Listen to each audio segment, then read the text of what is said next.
My girlfriend said, "Delete that photo of us. I don't want my ex to see it." I replied, "No problem." Then I uploaded a new one of me, her ex's ex, and the engagement ring. When she opened Instagram and saw 5,000 likes in 10 minutes. Do you ever have one of those moments where your entire perception of someone shifts in an instant? Like you're looking at a magic eye picture, seeing one thing, then suddenly, pop, it's something completely different? That was me 3 months ago, standing in my girlfriend Tasha's kitchen, watching her frantically delete my Instagram post from her phone. Let me back up. Tasha, 26F NIM, had been dating for almost 2 years. We met through a local running group, both training for our first half marathon. She was funny, ambitious, loved documentaries, and made incredible tacos. I was smitten pretty quickly. We'd been living together for about 8 months in Minneapolis when this all went down. Our relationship had been solid. Sure, we had the occasional disagreement about household chores or which Netflix show to binge, but nothing major. The only real point of friction was her ex, Kevin. Kevin and Tasha had dated for 3 years during college and 1 year after, breaking up about 6 months before I met her when he moved to Seattle in January 2021. I met Tasha in July 2021, and Kevin had moved back to Minneapolis in December 2022, 5 months before the lake house incident in May 2023. College sweethearts who stayed together post-graduation until Kevin took a job in Seattle, and they decided long distance wasn't for them. At least, that was the official story. In reality, from what I'd gathered from mutual friends and Tasha's occasional wine-induced confessions, Kevin had been pretty controlling, isolating her from friends and family. Classic emotional manipulation stuff. The Seattle job offer had given her the perfect excuse to end things. All this would be ancient history, except that Kevin had moved back to Minneapolis about 6 months into our relationship. Since then, I'd noticed a pattern. Whenever we were at events where Kevin might be present, Tasha would act differently, checking her appearance more, laughing a little too loudly at my jokes, being extra affectionate. At first, I thought she was just trying to show him she'd moved on. Fine, understandable. But then came the social media scrubbing. Photos of us that she'd enthusiastically posted would mysteriously disappear from her Instagram after Kevin started following her again. Our relationship status on Facebook? Hidden. When I asked her about it, she'd say things like, "I'm just trying to be more private online," or "I don't want him stalking my profile and getting upset." I tried to be understanding. After all, emotional abuse leaves scars, and maybe she was still working through some trauma. But a nagging voice in the back of my head wondered if there was something more to it. Fast forward to Memorial Day weekend. We'd gone up to my parents' cabin on Lake Vermilion with some friends, including my college buddy Sam and his new girlfriend Emma. It was one of those perfect Minnesota May weekends. Sunny but not too hot, the lake still a bit cold but swimmable if you were brave. I snapped a photo of Tasha, Emma, and me on the dock, sun setting behind us, all of us laughing because Sam had just fallen in trying to show off his non-existent wakeboarding skills. It was a great shot, one of those candid moments you can't stage. I posted it on Instagram with the caption, "Lake Life with the Best People," at Tasha M, at Emma.kwalker, at Samthaman, who's currently drying off. We drove back to the city Sunday night. Monday morning, I woke up to Tasha frantically scrolling on her phone next to me in bed. "You need to delete that photo from yesterday," she said without looking up. "What? Why?" "It's a great pic," I replied, still half asleep. Kevin commented on it. I reached for my own phone. Sure enough, Kevin had left a comment. "Looks amazing. That cabin is straight out of a magazine. Hope you all had fun." Innocent enough, but I could tell from Tasha's expression that she was freaking out. "So what? It's just a comment," I said. "Please, Josh, I don't want him seeing us together like that. It's complicated." Her voice had that tight quality it got whenever Kevin came up. "Why does it matter what he sees? You guys broke up years ago." She sighed dramatically. "You don't understand what he's like. He'll analyze everything, who I'm with, what I'm wearing, where we are, then he'll find some way to use it against me. Please just delete it." Something in me snapped. Not in an angry way, but in that moment, the magic eyes shifted. I wasn't looking at someone who was afraid of an ex's reaction. I was looking at someone who still cared deeply about what that ex thought of her. No problem, I said casually. I'll delete it. She visibly relaxed. Thank you, I'm gonna take a shower. As the bathroom door closed, I sat on the edge of the bed, suddenly seeing our entire relationship in a new light. The strategic social media management, the performative affection when he might be around, the way she'd bring him up randomly, just to mention how much better I was, which I'd thought was reassuring, but now seemed like she was keeping him in the conversation. On impulse, I texted Emma, who I'd gotten to know over the weekend. Like many of us, we'd exchanged numbers for coordinating activities at the cabin. Sam and Emma had seemed more like friends than a couple, with none of the typical new relationship PDA, which made sense given what I'd later learn. Random question. Kevin Mercer from Seattle, tech guy with a Viking tattoo on his forearm. Ever dated him? Her reply came quickly. Don't tell me you know Kevin the creep. Worst 3 months of my life. Why? I called her immediately. Long story short, Emma had dated Kevin briefly in Seattle, right after he moved there. They'd met on a hiking meetup, dated for about 3 months, then she'd broken it off because of his possessive, jealous behavior. Apparently, he had a whole routine. Love bombing, followed by subtle control tactics, followed by emotional manipulation. Classic narcissistic playbook. But the most interesting part? Kevin hadn't taken a dream job in Seattle. He'd been let go from his Minneapolis position for workplace harassment and had moved to Seattle because it was the only offer he could get. And his return to Minneapolis? Not for a better opportunity, but because he'd been asked to leave the Seattle company too. He was currently consulting, aka unemployed, and living with his parents. His LinkedIn profile claimed he was a technology consultant, but Emma confirmed what mutual friends had hinted at. He'd been let go from both positions for inappropriate workplace behavior. He was subsisting on a small inheritance while pretending to run a consulting business. The timeline suddenly made sense. Tasha hadn't broken up with him over the distance. She'd likely used his move as a convenient excuse, unable to break free from his manipulation otherwise. And now that he was back, those old patterns of behavior were resurfacing. As I sat there processing this, another text from Emma came through. Sorry if that was oversharing. I just really hate that guy. He tried to isolate me from all my friends, made me delete pics with my ex from before I even knew Kevin. When I refused, he went through my phone while I was sleeping and deleted them himself. Total psycho. That hit home. The photo deletion wasn't about fear. It was about a pattern of behavior Tasha had never broken free from. Kevin still had his hooks in her, even if they weren't technically together.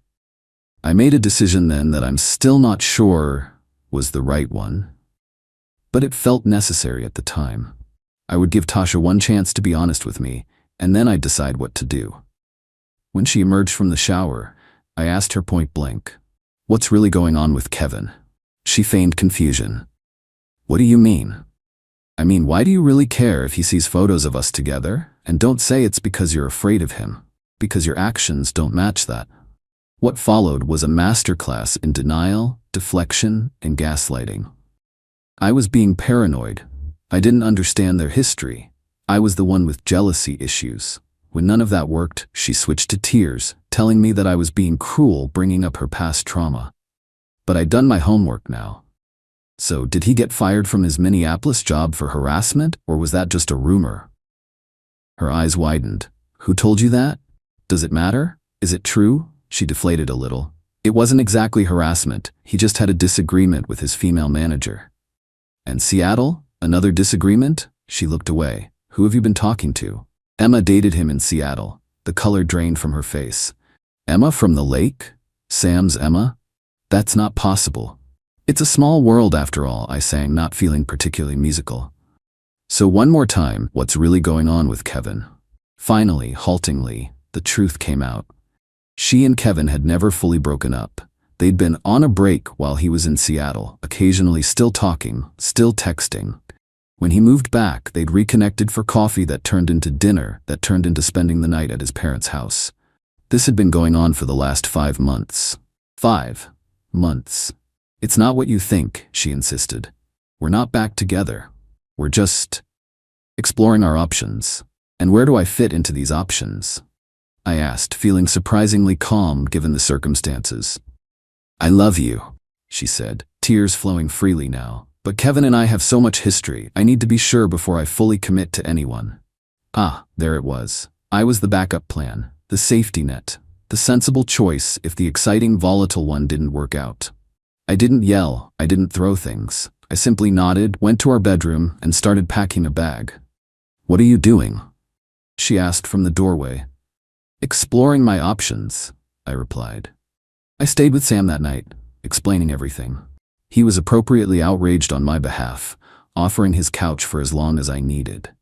Emma was there too, and the three of us stayed up late, sharing Kevin horror stories and drinking perhaps a bit too much whiskey. I was concerned about how Sam would feel about Emma and me spending time together, but he was surprisingly supportive. As he put it, Emma and I went on like 3 dates. We're better as friends anyway. It turned out they'd already had the just friends conversation before the lake trip, which explained why they seemed so comfortable rather than romantically awkward around each other. The next morning, nursing a hangover but feeling oddly liberated, I opened Instagram. Tasha had, as promised, deleted my lake photo from my profile. Like many couples, we had each other's passwords for convenience. We'd occasionally post on behalf of each other or help with account issues. It was an unspoken rule, though, that we'd ask before making any changes. Her deleting my photo without permission wasn't just about the photo. It was a breach of trust on multiple levels. I changed my password immediately, then spent some time scrolling through Emma's profile. She was an amateur photographer transitioning to professional work, with a great eye and a small but growing client base. One photo in particular caught my attention. A close-up of her hand holding a small wildflower against the backdrop of Mount Rainier. Something about the composition gave me an idea. I texted Emma, random question, would you be up for helping me with something slightly petty but extremely satisfying? I'm listening, she replied. 2 hours later, Emma and I were at a local park with her camera. We took dozens of shots before getting the perfect one. My hand and Emma's hand together, holding a small velvet ring box that was open to reveal my grandmother's ring. The one my mother had given me at Christmas, just in case things with Tasha went that direction. It had been sitting in my sock drawer for months, a possibility I'd been considering but never quite felt right about.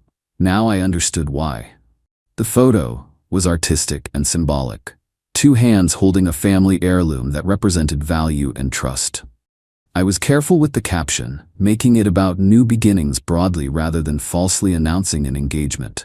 It was about reclaiming my story, not creating a fake relationship milestone. I posted it to Instagram with the caption, "Some treasures are meant for someone who values them." Thanks for the perspective, @Emma.kwalker. New beginnings, clean slate, no more backups. I didn't tag Tasha. I didn't need to. The post gained traction quickly within our social circle, reaching about 300 likes in the first hour. Then Sam's sister, who has a popular fitness account with 50K followers, shared it to her story with a cryptic, "Tea is hot today" caption. By evening, it had reached about 2,000 likes and countless comments. Not exactly viral by influencer standards, but definitely the most attention any of my posts had ever received. By the next day, through various shares and the algorithm picking it up, the post hit 5,000 likes. Completely unexpected for someone who typically got maybe 50 to 100 likes on a post. My phone rang nonstop. First Tasha, then her friends, then even her sister, who, to be fair, had always thought I was too good for her. I let it all go to voicemail. This wasn't about creating drama. It was about reclaiming my narrative. The next day, I returned to our apartment when I knew Tasha would be at work. I packed my essentials, left my key on the kitchen counter, and wrote a simple note. "I've paid my half of June's rent. I'll arrange to get the rest of my things later. Take care." I spoke with our landlord, explaining the situation without unnecessary drama. Since both our names were on the lease, I arranged to continue paying my half through the end of the term, but formally requested to be removed from the renewal. I rented a small storage unit for my larger furniture and arranged to collect it when I found a permanent place. The aftermath was both predictable and surprising. Predictable in that Tasha oscillated between rage, remorse, and rationalization. Surprising in how quickly the dust settled.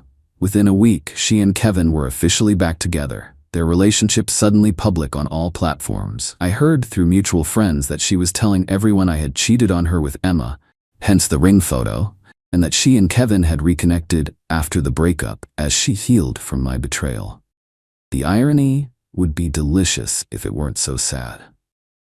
But honestly, I was relieved. The clarity that comes with seeing someone's true colors is worth any temporary pain. As for Emma and me, we kept hanging out, first as friends commiserating over our shared Kevin experience, then as hiking buddies. She's serious about her trails, and eventually as something more. Turns out we have a lot in common beyond just having dated people who didn't deserve us. She's direct, honest, and refreshingly drama-free. 3 months later, we're officially dating, taking it slow and enjoying every step. The ring is safely back in its hiding spot, not for any specific plan, just waiting for the right moment with the right person, if that's where this road leads. Kevin and Tasha are apparently engaged now. That was quick. According to their very public, very performative social media posts. I genuinely wish them well. Some people are perfectly matched, just not in the way they think. Life is funny sometimes. You can spend years trying to make something work with the wrong person, only to have the right one show up when you finally let go. But that's a whole different post. For now, I'm grateful for deleted photos, petty Instagram posts, and the way truth has a habit of making itself known. One like at a time. Update. 6 months later. Since so many of you have messaged asking for an update about the ring, no, I haven't given it to Emma yet. We're doing great, but we're not rushing anything. And yes, Kevin and Tasha are still together and still relentlessly documenting their perfect relationship online. The latest drama is that they apparently got into a huge fight at their engagement party because someone mentioned me, and Kevin accused Tasha of still having feelings for me. According to mutual friends, she stormed out, he followed her to the parking lot, and they screamed at each other for 30 minutes before making a tearful return, claiming they'd never been stronger.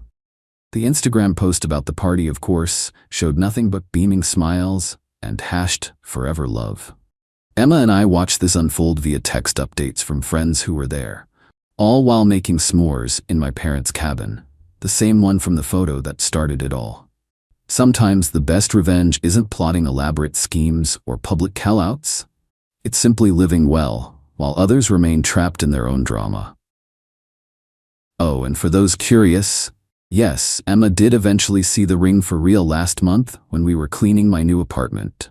I had moved the ring from its original sock drawer hiding spot to a drawer in my new bedside table. No, it wasn't some elaborate proposal setup. Yes, she pretended not to notice, but later told me she thought it was beautiful. We'll get there when we get there. No rushing and no backup plans needed. Life update. I moved into a new apartment, got promoted at work, and adopted a rescue dog named Rusty, who has destroyed exactly 1 pair of shoes, but otherwise is the perfect companion. Emma's photography business is taking off. She just booked her first wedding gig. Sometimes good things fall apart, so better things can fall together. Final thought. For anyone going through something similar, trust that gut feeling. If someone is making you feel like a backup option, you probably are. And you deserve to be someone's first choice, always. My girlfriend said, I need a break to figure out what I really want. I said, take all the time you need. A week later, she blocked me and started posting quotes about healing while staying at her ex's place. I stayed silent. 2 months later, she unblocked me just in time to see my photos, holding hands with someone else on the streets of Paris. Her messages started flooding in the moment she realized who it was. The end came on a Tuesday night.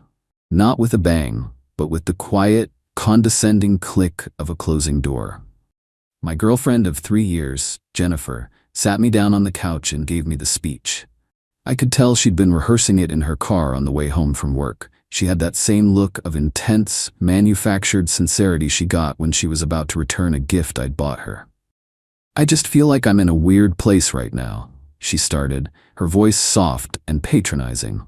I need a break, just some time to myself to figure out what I really want. I didn't say anything. I just watched her. For months I'd felt a growing distance between us, a kind of structural rot that you can't see but you can feel in the floorboards, the late-night texts she'd hide, The sudden weekend plans with friends I'd never met. The way she'd talk about her ex, Alex, with a nostalgic fondness that was starting to sound a lot like a current event. She kept talking, hitting all the classic lines. She felt lost. She needed to find herself. She wasn't sure if she was ready for the next step.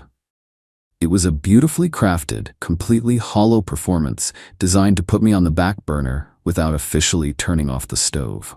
She wanted a hall pass, not a breakup.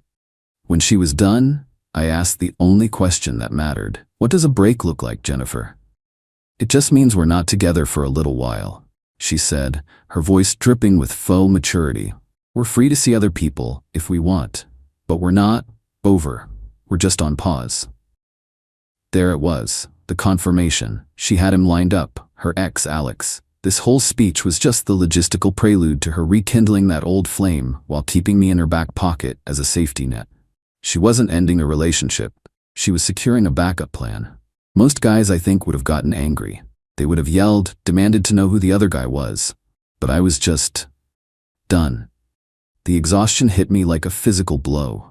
The exhaustion of constantly feeling like I was being managed, of walking on eggshells, of knowing deep down that I was more of a convenience than a partner. So I just nodded. Okay, I said, my voice calm. Take all the time you need. The relief that flooded her face was so absolute it was almost insulting. She'd done it.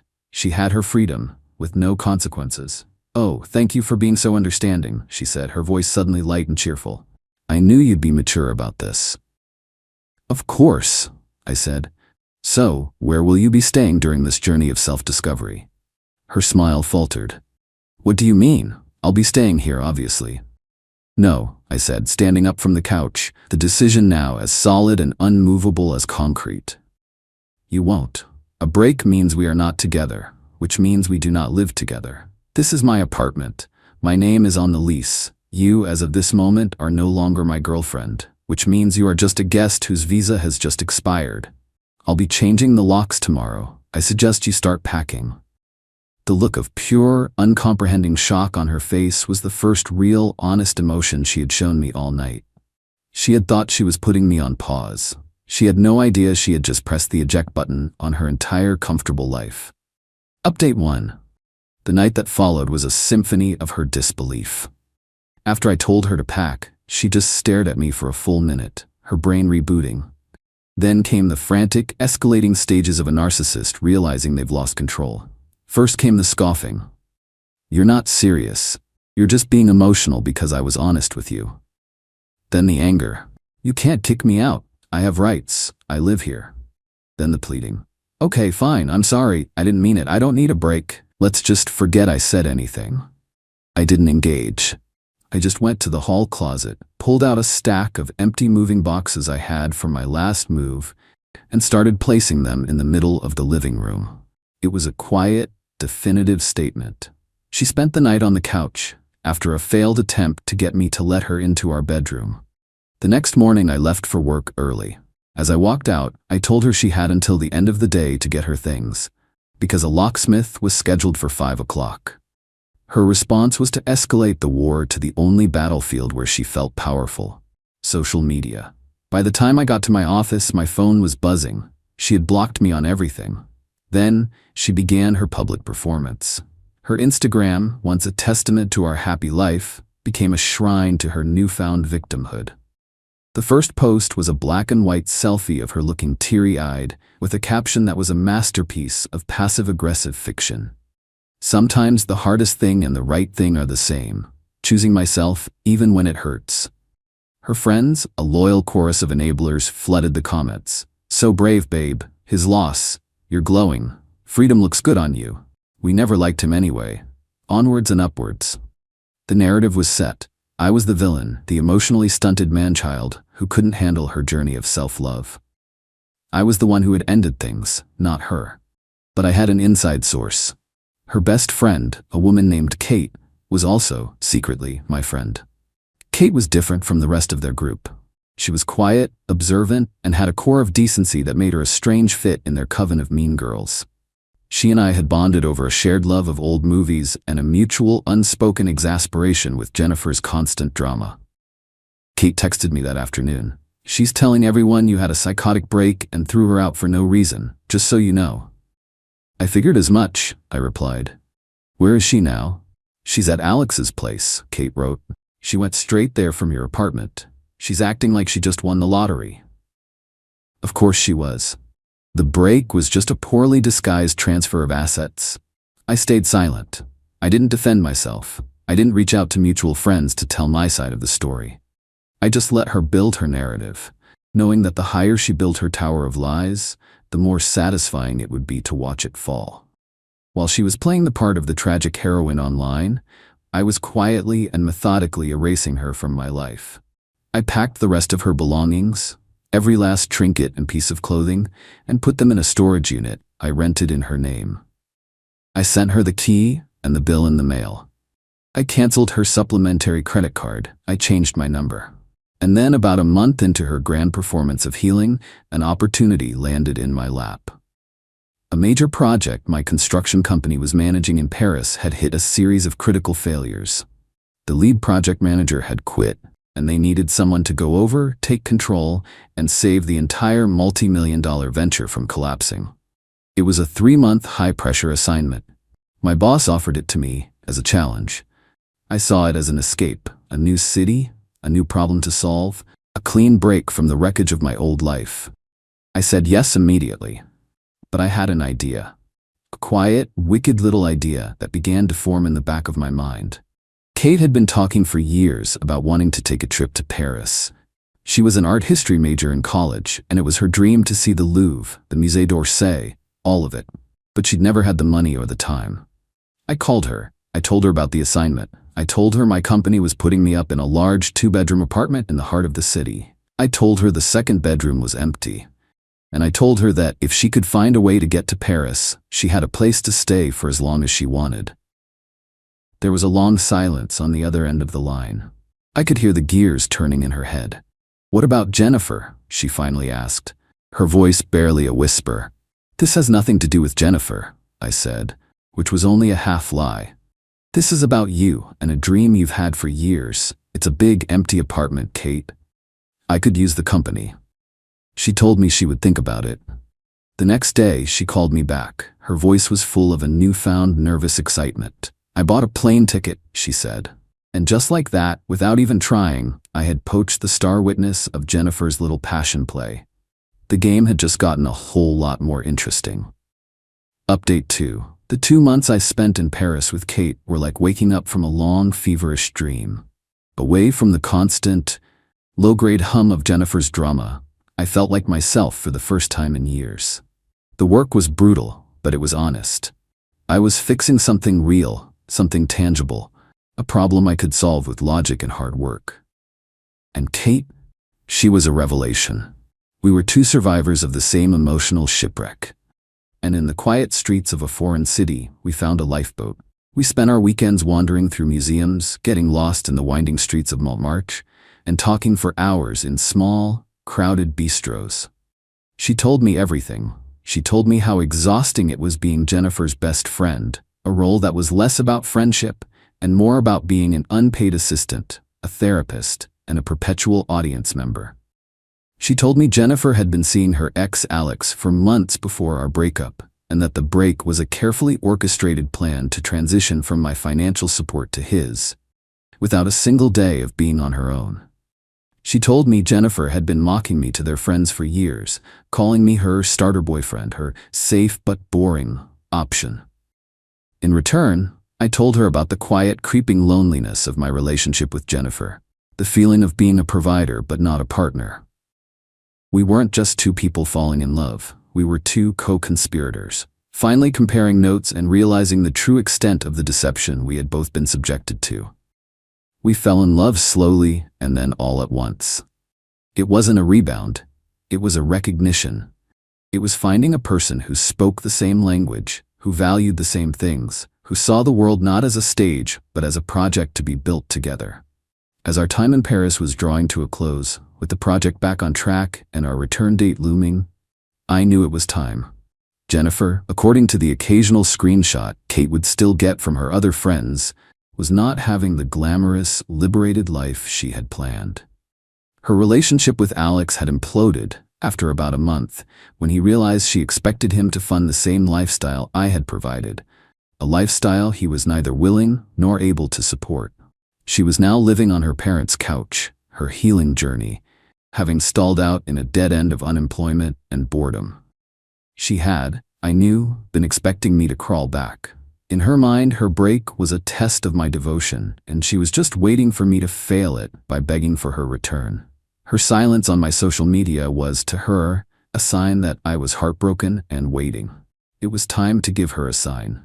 I reactivated my long-dormant Instagram account. I posted a single photograph. It was a picture I had taken just a few days before, a candid shot of me and Kate, holding hands and laughing as we crossed the Pont d'Arc, the famous Lovelock Bridge. The late afternoon sun was catching the golden stone of the buildings behind us. It was a perfect picture, a picture of pure, unadulterated happiness. The caption was simple: sometimes you have to cross an ocean to find what was right in front of you all along. Then I did the final, most important step. I unblocked Jennifer. I wanted to make sure she saw it. I wanted her to see it first. Final update. The first message arrived on my phone precisely 4 minutes after I unblocked her. It was a single, all-caps word, a digital shriek of disbelief. What? Then came the deluge. It was a tidal wave of pure, uncut narcissistic rage, a frantic, desperate attempt to reclaim a narrative that was no longer hers. Who is that? Where are you? What is this? Is that Kate? My best friend? My sister? You're in Paris with my sister? After what you did to me, are you insane? You were supposed to be waiting for me. This was a break. You betrayed me. You both betrayed me. The hypocrisy was so breathtaking, it was almost beautiful. She, the woman who had left me to be with her ex, was accusing me of betrayal. She, the woman who had treated her supposed best friend like a glorified servant, was now invoking the sacred bonds of friendship. She tried to turn everyone against us. She called her parents, screaming that I had groomed and stolen their other daughter, that Kate was a backstabbing traitor. But it didn't work. Kate had already called them. She had told them everything. She had told them about Jennifer's affair, about her lies, about the years of emotional abuse she had endured as Jennifer's best friend. For the first time, her parents were hearing the unvarnished truth, not from me, but from their own daughter. And they were horrified. Jennifer's last-ditch effort was to try and destroy my career. She sent a long, rambling email to my company's HR department, a work of pure fiction that painted me as an unstable predator who had used a company trip to lure a vulnerable young woman to Paris. But I was prepared.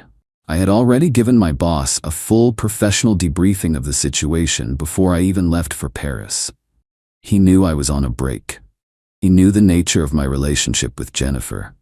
And more importantly, he knew that the Paris project, which had been on the verge of catastrophic failure, was now ahead of schedule and under budget, a massive, career-defining success for me. He forwarded her email to our legal department, who sent her a polite but terrifying cease and desist letter. In the end, she had nothing. She had played her hand and she had lost in the most spectacular way possible. She had taken a break to find what she really wanted, and in the process, she had lost everything: her boyfriend, her best friend, the respect of her parents, and her entire social circle. It's been a year now. Kate and I are living together in a new house we bought on the other side of town. We are getting married in the spring, a small, quiet affair with just our closest friends and family. Her parents are ecstatic. They adore me. They see me as the man who not only saved their daughter from a life of quiet subservience, but who also finally, permanently solved their Jennifer problem. Jennifer, from what I've heard, is still living at home. She's working some dead-end retail job. Her social media is a ghost town. She is, by all accounts, completely and utterly alone.